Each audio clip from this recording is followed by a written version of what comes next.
Revenons encore une fois à l'Union européenne, revenons aux pays européens. Nous avons, il y a quelques semaines, eu une conférence quand même assez fructueuse à Paris sur les questions humanitaires, sur l'assistance humanitaire dans la région des Grands Lacs. À peine cette conférence a pris fin, le Rwanda a fait un rétropédalage pour dire que la réouverture de l'aéroport de Goma ne pouvait se faire sans le M23. Et là, malgré le fait que tout le monde s'est félicité après cette conférence, c'était le grand silence. Nous ne parlons même pas de politique. Nous parlons de millions de vies humaines qui pourraient être sauvées si l'aéroport de Goma était opérationnel à nouveau. Un autre point qui pose vraiment problème aujourd'hui, dans les 8 protocoles qui ont été présentés à Doha il y a une semaine maintenant, c'est la libération, c'est le retour des anciens FDLR. Alors on sait que ça c'est le point le plus difficile. Certains disent que le Rwanda l'utilise comme un prétexte pour pouvoir continuer à attaquer la RDC. Que dit la RDC aujourd'hui? Est-ce que la RDC est prête à accompagner ce processus comme il faut? Et nous ne le disons pas, nous le faisons. Soyons très clairs, nous ne le disons pas. Donc le CONOPS qui a été signé dans le cadre de l'accord de Washington le 27 juin a 2 piliers. Le premier pilier, c'est le pilier qui concerne la neutralisation des FDLR. Le deuxième pilier, c'est le pilier qui concerne le départ des troupes rwandaises de notre territoire souverain. Alors, nous savons très clairement que nous avons pris ces engagements. Du côté de la RDC, nous ne parlons pas de ces engagements en termes abstraits. Nous avons lancé un appel aux FDLR de désarmer, de se rendre aux bases de la MONUSCO pour être rapatriés. Ils ont dit que le chemin était obstrué, que c'était difficile pour eux d'atteindre cet endroit-là dans un communiqué il y a quelques semaines. Oui, pourquoi? Parce qu'il y a justement le M23 et les forces armées rwandaises qui contrôlent ce territoire. Si le Rwanda veut vraiment en finir avec les FDLR, ils doivent aussi créer des conditions favorables. Il y a quelques semaines à Paris, vous étiez à la conférence humanitaire et vous avez évoqué la réouverture de l'aéroport de Goma. Ça a fait beaucoup de bruit sur Internet, sur les réseaux sociaux, en se demandant mais comment est-ce que le Rwanda demande à ce que l'AFC M23 soit impliqué, un groupe que la RDC juge de terroriste. Est-ce que vous pouvez revenir un petit peu là-dessus et nous éclaircir? Il faut comprendre une chose. L'aéroport de Goma est entre les mains des autorités de fait, qui sont l'AFC M23. Donc croire que on va ouvrir un aéroport artificiellement sans impliquer les autorités qui détiennent physiquement cet aéroport, c'est quand même un non-sens. Et puis, deuxièmement, avant de parler de la situation humanitaire, ou bien de l'accès humanitaire, il faut aussi parler de la situation sécuritaire. À l'heure où on parle, comme je l'ai déjà dit, il y a des bombardements quotidiens avec des avions de chasse et des drones d'attaque contre les positions des autorités de fait dont on demande la réouverture de l'aéroport. Mais la communauté internationale doit d'abord, bien sûr, parler, s'assurer qu'il y ait le respect absolu du cessez-le-feu et surtout l'arrêt de ces bombardements aériens, ce qui va faciliter bien sûr l'ouverture de corridors humanitaires. Un autre point qui fâche et qui a été évoqué aussi à Doha lors de la signature de l'accord cadre de paix, c'est la question du retour des FDLR qui sont en RDC et qui doivent retourner au Rwanda. Un point difficile, les Congolais, certains disent que vous l'utilisez comme prétexte pour pouvoir agresser la RDC. Qu'est-ce que vous répondez à ça? Mais on a signé un accord. On a signé l'accord de paix de Washington le 27 juin. Que dit cet accord? Il y a un aspect sécuritaire. L'aspect sécuritaire dit 2 choses. La RDC doit neutraliser les FDLR, ce qui va permettre au Rwanda de lever ses mesures de défense. C'est ce qui est écrit noir sur blanc dans cet accord. Donc que la RDC revienne en disant c'est un prétexte, mais on a un accord. Et puis vous avez vu que les FDLR sont là, ils ont fait même des interviews en disant qu'ils ne laisseront jamais, ils ne baisseront jamais leurs armes, qu'ils vont se battre jusqu'au bout. Mais c'est qui les FDLR d'abord? Les FDLR, c'est un groupe génocidaire qui est donc composé de personnes de l'ancienne armée, les anciennes milices interarmées qui a commis le génocide perpétré contre les Tutsis. Donc, voir que 31 ans après le génocide reconnu et établi par les Nations Unies, on voit un groupe génocidaire qui non seulement est soutenu, financé par le gouvernement congolais, mais aussi qui est, disons, intégré dans son armée, c'est quelque chose qui devrait horrifier la communauté internationale. Kagame traqué, Kigali isolé, la fin d'un empire bâti sur le mensonge. Lorsque les mensonges accumulés pendant 30 ans commencent enfin à se fissurer, lorsque les faux Congolais, exportés comme des marchandises politiques, se retrouvent face à la plus grande puissance mondiale, lorsque les dossiers d'immigration deviennent des preuves d'ingérence internationale, alors c'est tout un système qui tremble. Aujourd'hui, Kigali n'est plus ce château imprenable que Paul Kagame prétendait incarner. Les États-Unis enquêtent, la RDC accuse, la diplomatie mondiale se retourne. Et ce que vous allez entendre, chers auditeurs d'Africa Flashes, n'est pas une simple analyse. C'est l'autopsie détaillée d'un empire en chute libre.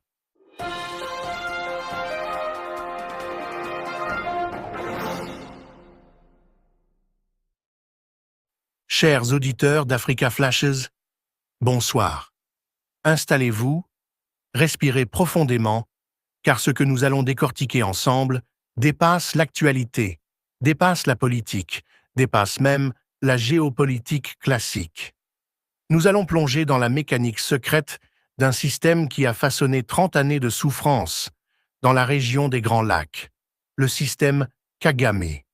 Ce soir, nous dévoilons les fils, les nœuds, les mensonges, les opérations clandestines, les armes cachées dans les sous-sols diplomatiques, les réseaux d'infiltration, les identités volées, les passeports trafiqués, les massacres silencieux dans les camps de réfugiés.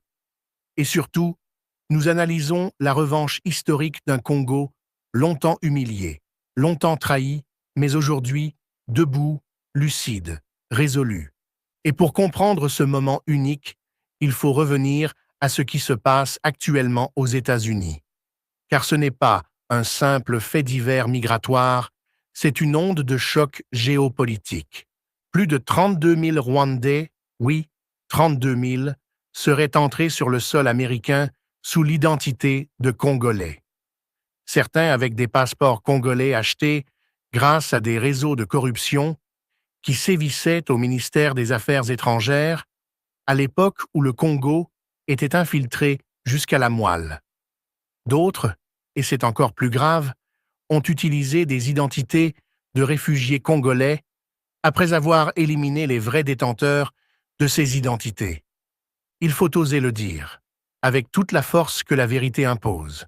Ce fut un crime silencieux, méthodique, cynique, un vol d'identité s'appuyant sur la mort réelle de Congolais innocents. Une substitution humaine orchestrée nuit après nuit, camp après camp, frontière après frontière. Jamais dans l'histoire africaine moderne, on n'a vu un projet aussi macabre, aussi calculé, aussi géopolitiquement orienté. Imaginez la scène. Une famille congolaise, chassée par les violences à l'Est, arrive dans un camp de déplacés.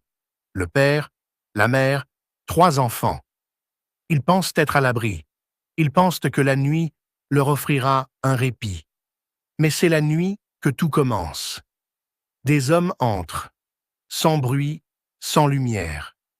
Et au lever du soleil, leurs corps froids sont étendus à l'extérieur du camp ou dissimulés dans des fosses improvisées. Et ce sont les assassins, munis de leurs papiers, qui vont se présenter aux agents du HCR. Et quand viendra la réinstallation, ce fameux programme qui envoie des réfugiés vers des pays comme les États-Unis, le Canada, la France, l'Australie, la Finlande, ce ne sera pas des Congolais qui embarqueront. Ce seront leurs meurtriers. Ce mécanisme a fonctionné pendant plus de 2 décennies. Pas de manière isolée, pas de manière aléatoire, non, de manière organisée, structurée, planifiée, supervision militaire, supervision politique, supervision diplomatique. Et pendant tout ce temps, qui parlait? Qui informait? Qui osait dénoncer? Très peu de monde. Les Congolais, oui, murmuraient, se plaignaient, avaient peur, étaient bâillonnés. Les structures internationales, souvent complices, fermèrent les yeux. Les chancelleries occidentales, séduites par le modèle Kagame, se laissaient tromper. Les experts de salon répétaient comme des perroquets la propagande que Kigali leur servait. Mais aujourd'hui, chers auditeurs, la roue a tourné, car pour la première fois, les États-Unis ont décidé de rouvrir tous ces dossiers. Pour la première fois, Washington veut comprendre comment des milliers d'individus ont obtenu la nationalité ou la résidence américaine sous une identité qui n'était pas la leur.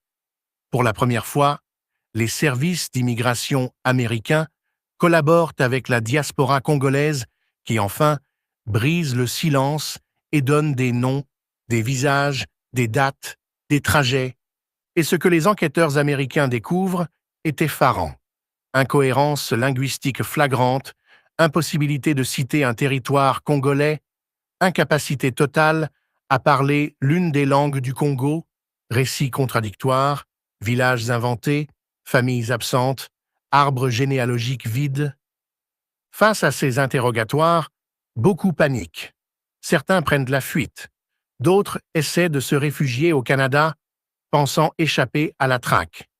D'autres encore se terrent dans des régions reculées des États-Unis, évitant tout contact avec la diaspora congolaise, évitant les églises, évitant les associations, évitant même les marchés africains, de peur d'être reconnus. Mais cette fuite est inutile, car le vent de l'histoire a changé de direction. La chute de Kagame ne vient pas d'un front militaire. Elle vient de 3 fronts simultanés: l'immigration, la diplomatie et la vérité. Et dans cette équation, la RDC joue un rôle central. Depuis l'arrivée au pouvoir de Félix Tshisekedi, un travail d'une intelligence stratégique impressionnante a été mené. Pendant que certains riaient, le Congo tissait la plus grande toile diplomatique de son histoire récente. Pendant que certains sous-estimaient Tshisekedi, il engageait des processus qui, aujourd'hui, étranglent littéralement le système Kagame. Il y a eu la résolution 2773 de l'ONU, un séisme. Le monde a enfin regardé les images satellitaires, les preuves d'occupation, les itinéraires militaires, les témoignages, les captures d'armes, les rapports d'experts, et l'ONU a déclaré ce que le Congo affirmait depuis 1996. Le Rwanda est militairement présent en RDC. Point final. Le mensonge de Kigali était brisé. Puis, il y a eu l'accord de Washington. Kagame, qui pendant des années se pavanait dans les capitales occidentales comme un favori, un enfant chéri des think tanks, un leader réformateur, a été convoqué et forcé d'apposer sa signature sur un document qui restera dans l'histoire comme la plus grande humiliation politique de son règne. Puis vint Doha.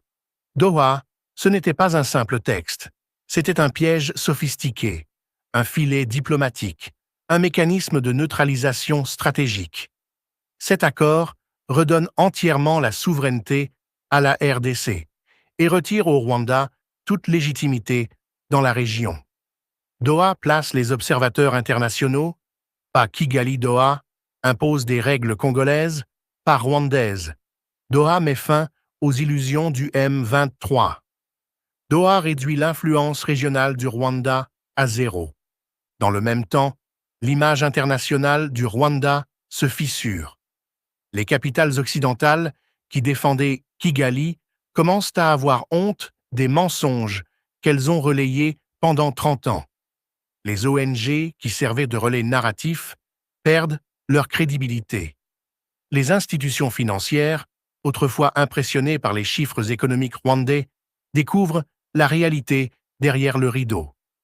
Un pays ultra centralisé, bâti sur la peur, la surveillance, la manipulation statistique et la dépendance au financement étranger.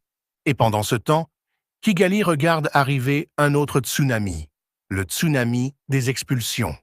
Des avions entiers qui risquent de ramener au Rwanda des milliers de personnes qui ont usurpé l'identité congolaise.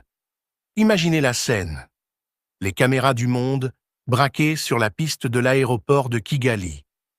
Des silhouettes descendent, une par une. Les journalistes demandent « Qui sont ces gens? Pourquoi ont-ils menti? Pourquoi se faisaient-ils passer pour des Congolais ?» Et tout à coup, le voile tombe. Le narratif du Rwanda victime disparaît. Le narratif du Rwanda opportuniste, manipulateur, prédateur, surgit comme une vérité incontrôlable. Et cette fois, personne ne pourra l'enterrer. Parce qu'au même moment, les preuves s'accumulent, les témoignages affluent. Les archives locales en RDC montrent les villages où des familles entières ont disparu. Les rapports de l'OIM révèlent les transferts suspects. Les registres d'ambassades congolaises en Afrique australe montrent la délivrance massive de passeports à des ressortissants rwandais. Les documents de l'immigration américaine montrent des profils impossibles, surreprésentés, incohérents. Ce système, chers auditeurs, n'était pas un accident. C'était un pilier de la politique kagamiste. Et aujourd'hui, ce pilier s'effondre. Le Rwanda n'arrive plus à manœuvrer. Il n'arrive plus à contrôler ses réseaux en Occident. Il n'arrive plus à convaincre les diplomates. Il n'arrive plus à dissimuler les vérités. Il n'arrive même plus à gérer ses propres infiltrés, paniqués à l'idée de rentrer dans un pays qu'ils avaient fui, qu'ils n'avaient jamais habité, dont ils ne connaissent ni les collines, ni les traditions, ni les noms, ni les ancêtres. Et ce chaos, c'est le commencement de la fin. La fin d'un empire de tromperie. La fin d'un système construit sur des cadavres, sur des mensonges, sur des manipulations frontalières, sur des massacres silencieux. Le monde découvre enfin que le Rwanda n'était pas une force stabilisatrice. Il était la source de l'instabilité. Le monde découvre enfin que le Congo ne mentait pas. Et c'est cela, chers auditeurs d'Africa Flashes, qui fait aujourd'hui trembler Kigali. La vérité a trouvé sa voie. Cette vérité, c'est la voix des Congolais, celle qu'on voulait étouffer. C'est la voix des villages rasés. C'est la voix des réfugiés assassinés. C'est la voix de la diaspora congolaise qui aujourd'hui appelle Washington et dit « Celui-ci n'est pas congolais, celui-là non plus. Voici les preuves. » La diplomatie rwandaise, autrefois arrogante, se retrouve nue. Le M23, autrefois une arme politique, n'est plus qu'une coquille vide. Les alliés de Kigali se détachent. Les anciens complices se taisent. L'armée rwandaise craint désormais non pas le front militaire, mais le tribunal international qui pourrait naître des découvertes de Washington. L'ère Kagame touche à sa fin. Et cette fin ne sera pas glorieuse. Elle sera froide, brutale, implacable. Elle sera diplomatique. Elle sera juridique. Elle sera historique. Chers auditeurs d'Africa Flashes, retenez ceci. Le Congo n'a pas seulement résisté. Il n'a pas seulement survécu. Il est en train de gagner par la vérité, gagner par la diplomatie, gagner par l'intelligence stratégique, gagner par l'unité retrouvée. Et pour ceux qui, depuis des années, jouent avec l'identité congolaise comme on joue avec une carte de visite, l'heure de vérité arrive. Si l'on frappe à leur porte demain, ce ne sera pas pour discuter, ce sera pour les renvoyer là où tout a commencé, à Kigali. L'histoire, enfin, a décidé de rendre justice